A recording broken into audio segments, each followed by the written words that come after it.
Assalamu alaikum. This is a part 10 of ASP.NET.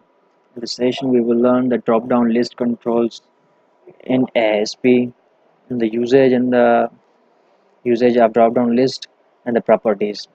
So go to the file. Today, we will create another our new project for the drop-down list.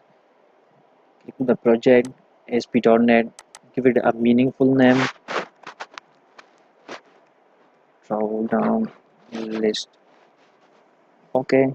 Just click empty and the web forms. Click OK. Now this will create a new project with the name drop-down list for you. Okay, just go to the solution, add a web form 1. Now little bit about the drop-down list controls. Drop-down list controls क्यों use करते हैं? हम drop down list controls use करते हैं ताकि हम एक list provide कर सकते हैं, ऑप्शन प्रोवाइड कर सकें अपने यूज़र को कि उनमें से कोई भी एक सिलेक्ट करे। जैसे हमने रेडियो बटन्स दिए थे, कोई उनमें 4 ऑप्शन थे या 4 रेडियो बटन्स थे या 5 थे, तो उनमें लिस्ट में से वो एक सिलेक्ट कर पाएगा।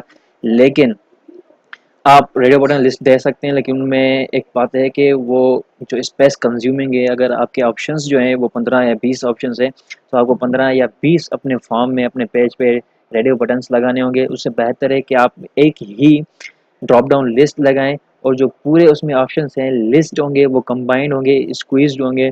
जब आप उन्हें ओपन करेंगे तो फिर ही वो आपको नज़र आएंगे, नहीं तो वो स्क्वीज्ड होंगे। चलो प्रैक्टिकली देखते हैं।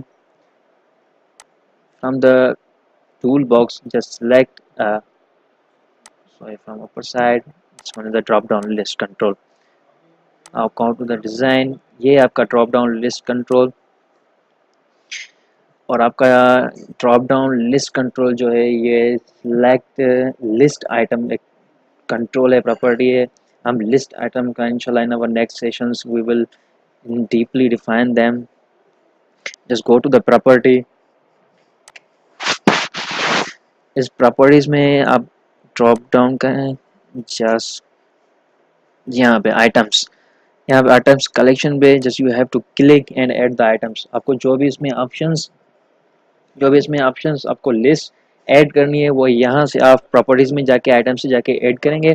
Just first aid the first one property. Now look at this, here is the two values, we have to give the two values, first one is the text and second one is the value। जो हमारी जो text है ये वही सिर्फ text होगी जो हम यहाँ शो करवाना चाहते हैं, यहाँ अपर साइड पे जो यूज़र को शो होगी। ठीक है, जैसे हम जेंडर में शो करते हैं, please select your gender and the text will be the male female and other. जो आप मेल और फीमेल और अदर शो यूज़र को करवाते हैं वो यहीं पे आप टेक्स्ट लिखेंगे और फिर उसकी वैल्यू का क्या मतलब है? उसकी वैल्यू मतलब जब यूज़र उस पर मेल पे क्लिक करेगा तो यहाँ पे आपने जो वैल्यू लिखी होगी, हमें हमें अगर वो इस ड्रॉप डाउन लिस्ट से लेके हम शो को मतलब डेटाबेस में सेव करना चाहते हैं तो ये वही वैल्यू होगी, टेक्स्ट नहीं होगी। आपकी टेक्स्ट जो है वो सिर्फ शो होगी, आपकी जो उसमें ऐड होगी, सेव होगी रिकॉर्ड में या डेटाबेस में, तो वो आपकी वैल्यू होगी। तो चलें इसको देखते हैं।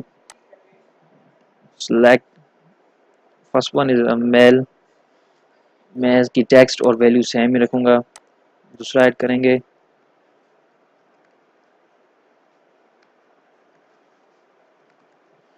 फीमेल, मैं इसकी सेम ही रखता हूँ and third one will be our other. Okay, click okay. Now let's run this.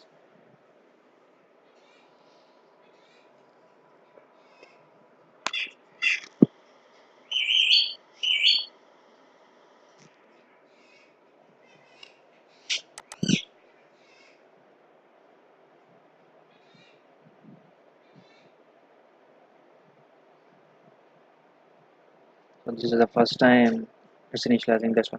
Okay, तो ये है आपका ड्रॉप डाउन लिस्ट। इसमें देखें हमने इसमें अंदर 3 जो है अपनी लिस्ट में अपने अपने आइटम्स 3 ऐड करवाए हैं। अगर आप रेडियो बटन्स लेते हैं तो आपको तीनों को यहाँ पे शो करना होता, तो वो क्या है, स्पेस कंज्यूमिंग है। अगर आपके पास 50 लिस्ट हो, आइटम्स हो लिस्ट में, तो क्या आप 50 बार रेडियो बटन्स नहीं ले सकते? ले सकते हैं, लेकिन ये एक अच्छा मैनर नहीं है, तो आप इसमें सेव करवाएंगे। ओके, तो इसमें लेकिन यहाँ पे जब हम डायरेक्ट इसको रिफ्रेश करते हैं तो यहाँ पे मेल लिखा हुआ है। ज़रूरी हो कि हमारा जो पहला ऑप्शन हो वो लिखा हुआ हो प्लीज़ सिलेक्ट जेंडर, इसे सिलेक्ट जेंडर करते हैं, क्लिक कंट्रोल्स। आप यहाँ से भी जा सकते हैं अपने प्रॉपर्टीज़ में से, या ड्रॉप डाउन लिस्ट में जो भी आपके लिस्ट आइटम्स होते हैं उनकी साइड में आपको एक ऑप्शन मिलता है, यहाँ पे जाके आप एडिट आइटम्स कर सकते हैं। ठीक है, डायरेक्टली आप इनको आइटम एडिट कर सकते हैं। और ये जो चूज़ डेटा सोर्स है, ये चूज़ डेटा सोर्स का मतलब ये होता है कि हम इसे डीपली अगर अपने नेक्स्ट सेशंस में, इसके बाद जो नेक्स्ट सेशन है उसमें सीखेंगे कि आप अपने इस ड्रॉप डाउन लिस्ट को डायरेक्टली डेटाबेस की किसी कॉलम से कनेक्ट करके उसका जो कॉलम की जो भी लिस्ट हैं आप इसमें सेव करवा सकते हैं डायरेक्टली। आपको हार्ड कोड करने की ज़रूरत नहीं है, ये आप हार्ड कोड कर रहे हैं ठीक है, आपको स्ट्रांगली इसमें आप ऐड करा सकते हैं, हार्ड कोड करने की आपको ज़रूरत नहीं है। तो अभी फ़िलहाल हम इसमें दूसरा ऐड करवाएंगे, सेलेक्ट जेंडर। हम इसकी वैल्यू सेम रखेंगे, लेकिन ये नीचे नहीं आना चाहिए, ये हमारी फर्स्ट नंबर पे, तो ये सिलेक्ट करके आप यहाँ एरो से इसको अप कर सकते हैं। ठीक है, फर्स्ट पे आके आप सिलेक्ट ओके करेंगे, then you have to run this and let's see what's happening with these changes.